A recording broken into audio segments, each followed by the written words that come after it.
Burhanuddin menuturkan apabila eksistensi Anies tampak seperti lahir kembali pada Agustus nanti, kemungkinan besar Ganjar dan Prabowo berduet. Namun jika sebaliknya Anies melemah, maka bisa jadi Ganjar dan Prabowo akan berduel.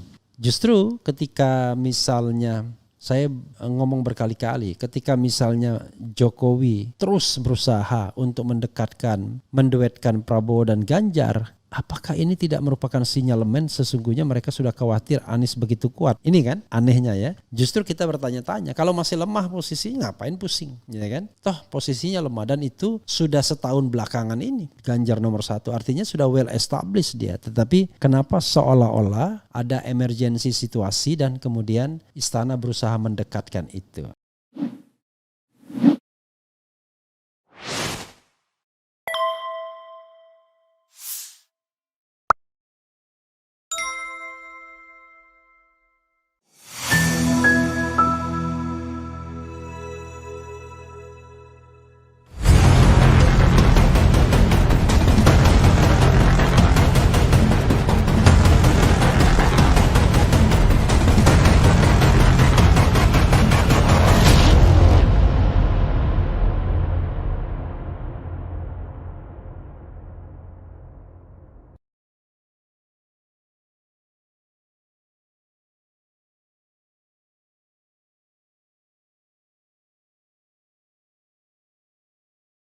Ya, sobat semuanya,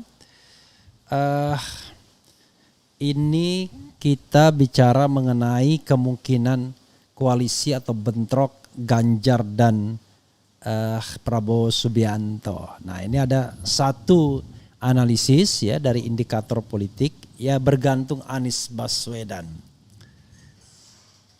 Mungkin ya bergantung juga tentu Joko Widodo, Jokowi dan Megawati Soekarno Putri. Coba kita lihat ya. Kita lihat dan kita bacakan apa yang disampaikan oleh indikator lalu kita nanti analisis. Detik News ya, indikator politik sebut duet atau duel Prabowo Ganjar tergantung Anies. Direktur Eksekutif Indikator Politik Indonesia Burhanuddin Muhtadi menilai duet atau duel Ketum Gerindra Prabowo Subianto dengan Gubernur Jawa Tengah Ganjar Pranowo tergantung posisi Anies Baswedan. Dia menyebut hal itu bisa dilihat saat peta eksistensi Anies pada Agustus mendatang. Saya ada dua catatan. Pertama, apakah Ganjar dan Pak Prabowo ada potensi duet atau duel? Menurut saya terlalu dini untuk mengatakan ada potensi mereka berduet atau duet. Berdua duet. Nah, ini kayaknya bagus nih bahasanya ya. Duel atau duet bergantung Anies. Ya, Prabowo Ganjar, duel atau duet bergantung Anies.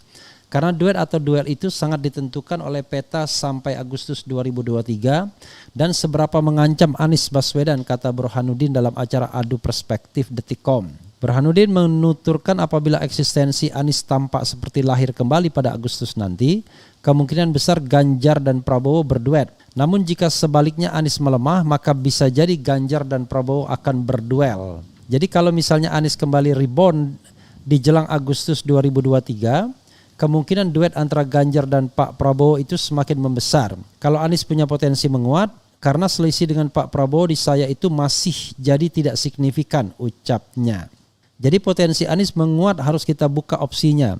Dan misalnya Anies melemah terus berarti kemungkinan Pak Ganjar dan Prabowo duel. Dua-duanya maju dengan cawapres masing-masing imbuhnya. Oke, Sobat Rasional, menarik ya. Tapi yang harus kita tanyakan dulu adalah indikator politik ini bekerja untuk siapa? Apakah dia bekerja untuk salah satu calon surveinya ataukah dia betul-betul truly independent? Karena kalau misalnya bilang, wah kami independen walaupun kami uangnya berasal dari CX, enggak bisa. Karena selama dia mau tidak declare sumber keuangannya, maka kita tidak bisa percaya 100% walaupun teman saya Burhanuddin. Ya itu satu sisi yang harus kita reserve. Karena kalau indikator misalnya kemudian Saiful Mujani ya yang besar-besar itu kelihatannya sudah jelas itu nomor satunya selalu Ganjar Pranowo. Entah itu realitas sesungguhnya ataukah itu sebenarnya tidak demikian, we don't know exactly ya. Kita serahkan kepada kredibilitas mereka masing-masing. Nah, itu penting. Tapi dia buka opsi ya, pintar juga nih. Buka opsi bahwa kalau Anies menguat, maka begini-begini dan lain sebagainya. Kita tidak tahu apakah sudah menguat atau tidak. Jadi dalam kacamata indikator ini melemah nih Anies ya.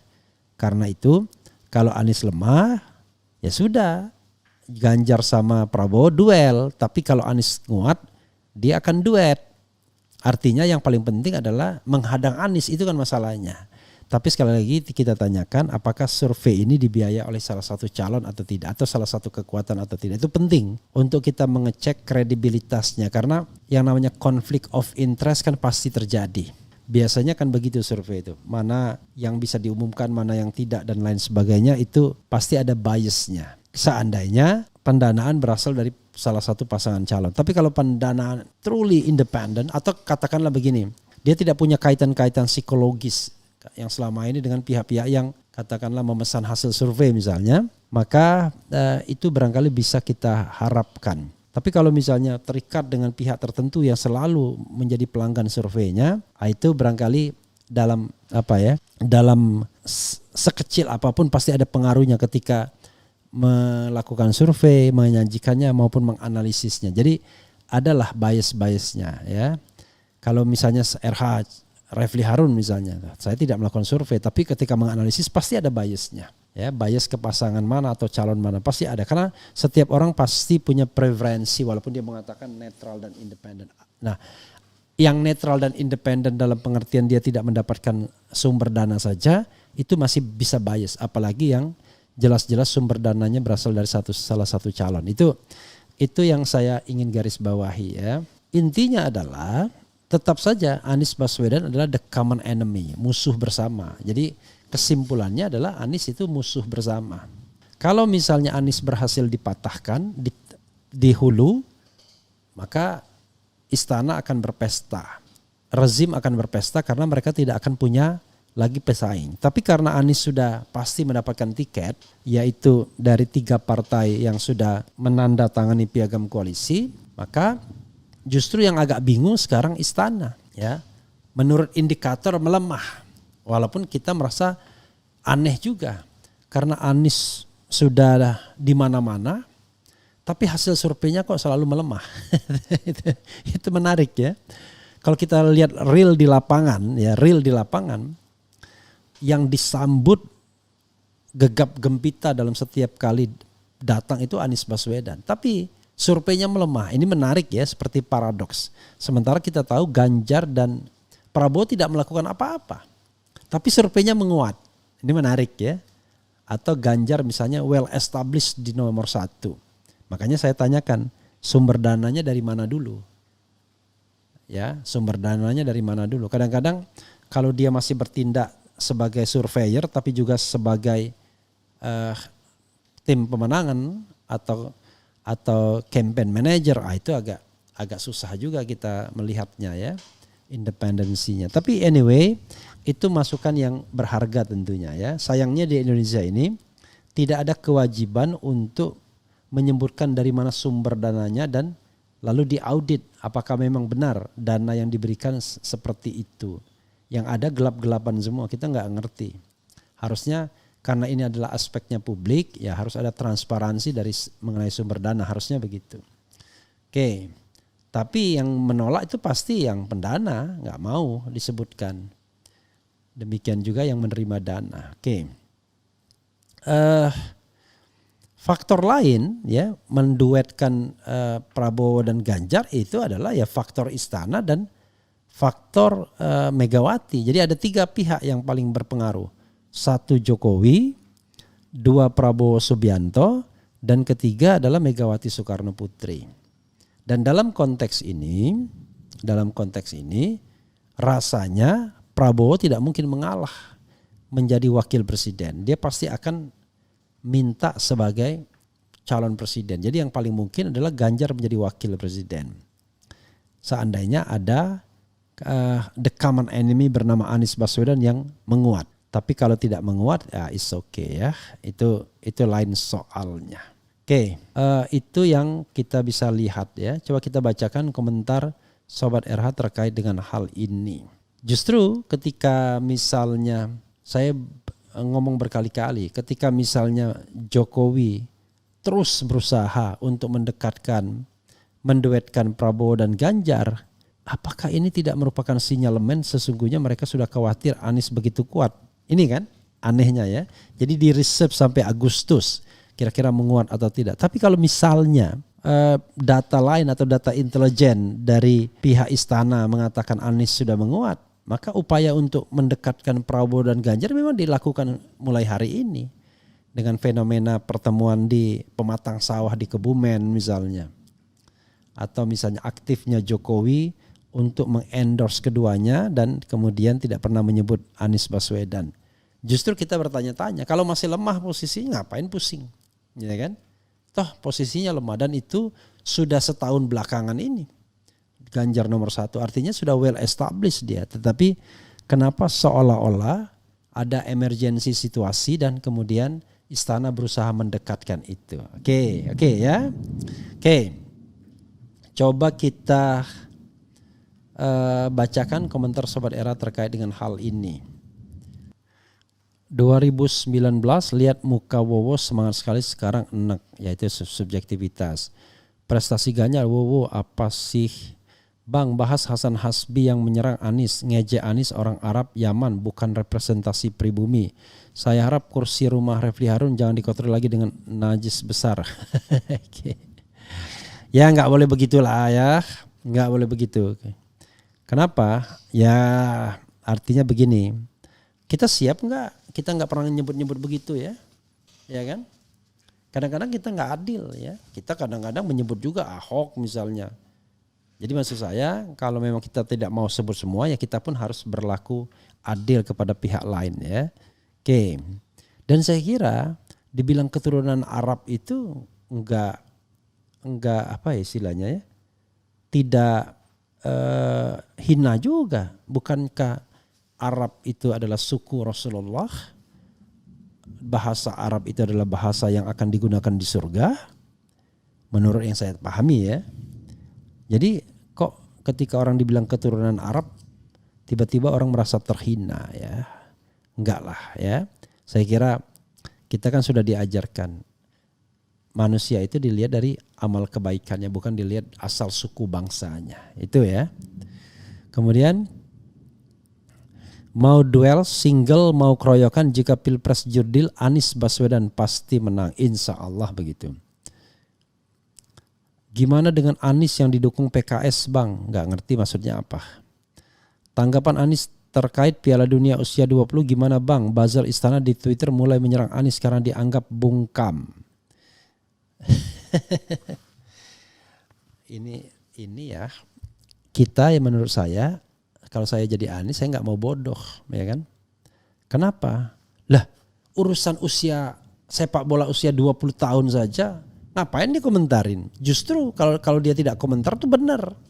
Saya saja tadi diinterview oleh wartawan, saya bilang saya ini tidak representatif ngomong tentang sepak bola.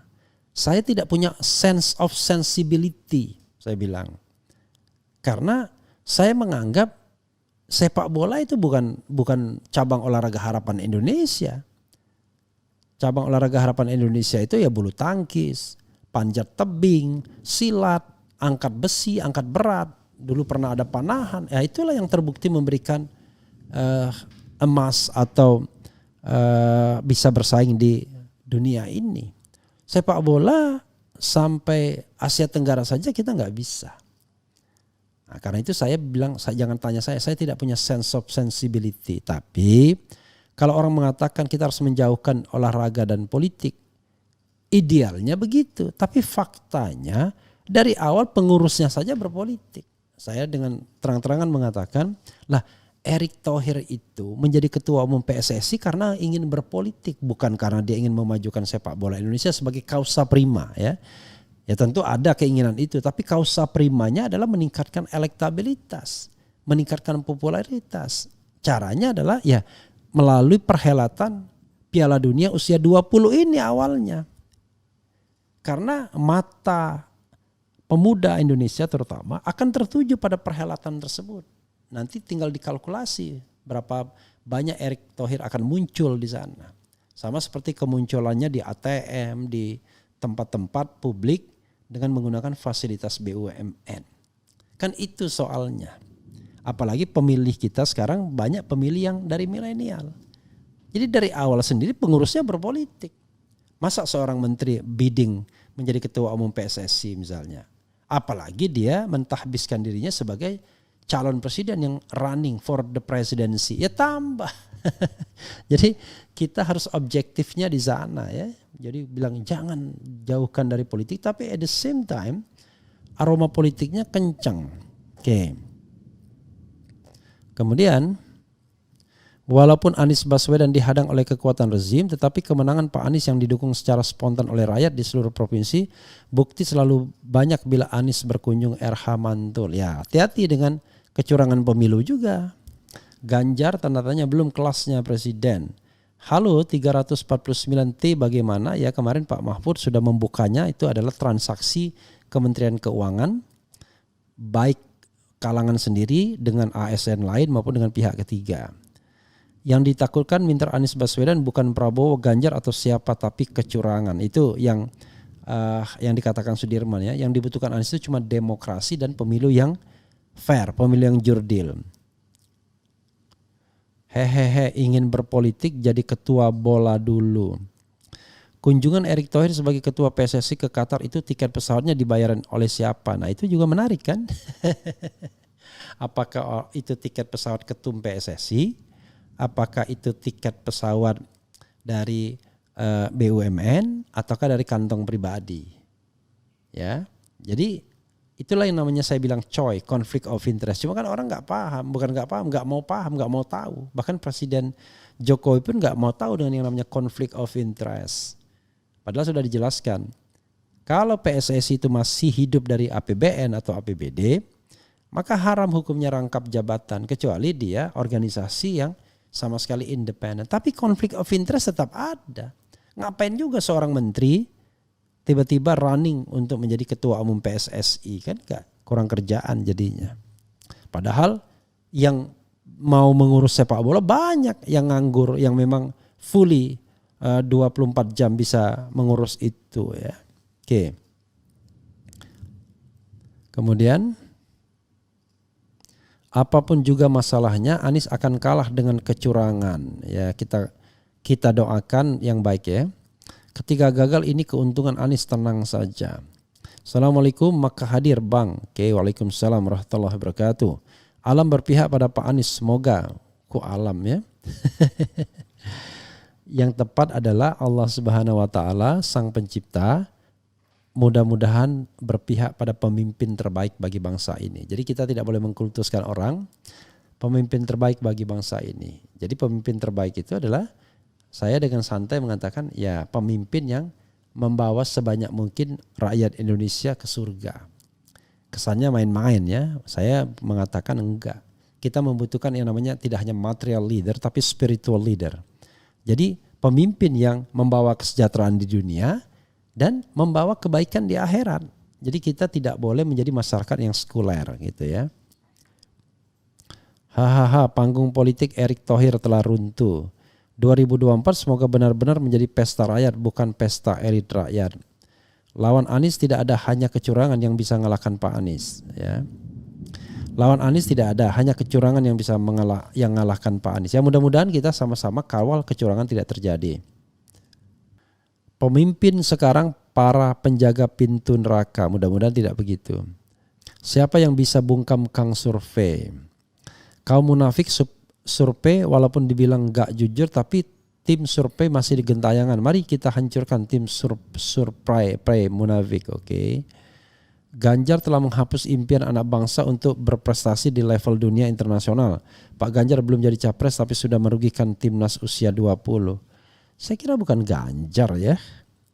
Ya, saya kira masyarakat juga menolak kedatangan tim Israel. Kita inilah istilahnya balance ya. Lawan berat Anies bukan Prabowo atau Ganjar, musuh terbesar KPU, Bawaslu dan rezim yang selalu bikin curang. Oke, sahabat era sekalian, itu saja yang bisa kita pahami ya. Dan kemudian nanti kita akan bahas hal-hal lainnya. Jadi terakhir, fenomena menguatnya Anies itu apakah benar ditunggu sampai Agustus seperti kata Burhanuddin Muhtadi, ataukah sekarang sebenarnya sudah menguat tapi survei selalu mengatakan dia di bawah. We don't know exactly. Itu saja ya yang jelas. Pendukung Anies pun ya jangan baper juga. Tunjukkan kalau Anies memang punya potensi, ya, punya kekuatan, punya partisipasi melebihi calon-calon lainnya. Jadi justru makin direndahkan, ya harus makin kuat effortnya, kan begitu. Jadi kalau orang yang positif dia direndahkan, dikatakan nomor 3, artinya harus effortnya digandakan agar bisa jadi nomor 1. Itu masalahnya. Tapi kalau sudah dibilang nomor 1, nanti nggak mau bekerja lagi. Ingat, lawan Anies itu saya setuju, tidak hanya calon lainnya tetapi juga kecenderungan untuk pemilu menjadi curang. Sekali penguasa itu tidak netral, maka disitulah sebenarnya kecurangan akan terjadi di mana-mana secara masif. Karena dia bisa menggerakkan state aparatus, baik sipil maupun militer, menggerakkan state financial resources, sumber daya keuangan, dan state facilities, fasilitas negara. Itu yang kita harus jaga sama-sama, karena kalau pemilunya tidak jujur dan tidak adil, siapapun yang terpilih, maka hanya akan memunculkan neraka bagi negara ini, bukan surga. Bukan negara yang baldatun thayyibatun warufun ghafur, tapi negeri yang pemimpin-pemimpinnya menang dengan curang, sehingga nanti justru akan terjelma dalam kebijakan-kebijakan selanjutnya. Karena kalau Anda sudah berani mengambil jabatan dengan cara curang, maka untuk melakukan kecurangan lainnya atau dosa-dosa lainnya begitu mudahnya. Itu saja. Wassalamualaikum warahmatullahi wabarakatuh. Ciao.